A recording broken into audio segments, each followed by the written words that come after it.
17 stiga tap fyrir Haukum í kvöld. Við vorum svolítið að berjast bara allan tíman í þessu en svona fullt stórt tap eða ekki? Jú, við bara mættum ekki til leiks seinna á leik, vorum ekki að framkvæma það sem við ætlum að gera og bara alls ekki gott hjá okkur. Svolítið svona eins og Haukarnir var að reyna að stjórna tempóinu á leiknum. Þið virtust vilja að hlaupa svolítið meira heldur en þær voru að leiða ykkur. Er það rétt með þeim?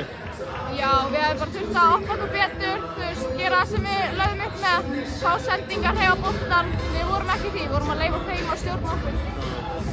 Keflavík núna með 5 sigra og 3 töp í þessari deild í 3. sætinu sem er ekkert ömurleg staða en það er svolítið erfitt að setja puttan á það hvernig á að meta þetta Keflavík-lið með svona það sem vantar í liðið og fleira. Hvernig er stemmingin og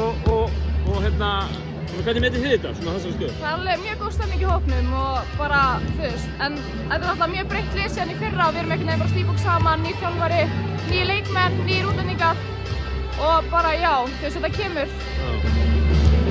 Eitthvað vantarlega í að Sara mæti og Emilía eða ekki líka? Jú, þær eru báðar bara að byrja og bara, já, koma fljótlega inn held ég.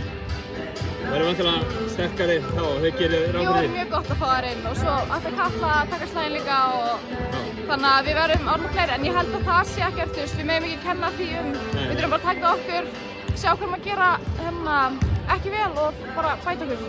Aþena í næsta leik, hvað það er heima með Skeikariki, það er ekki í Austurbergi? Já, ég held að, já. Það er þægilegt að fá að fara heim og spila á móti Nílu? Jú, bara fínt, en þær eru með mjög gott lið, við megum ekki vanmeta þær. Þær eru búin að gera vel og vinna lið og við þurfum bara að mæta tilbúna til leiks. Kærar þakkir Anna, gangi ykkur vel. Takk.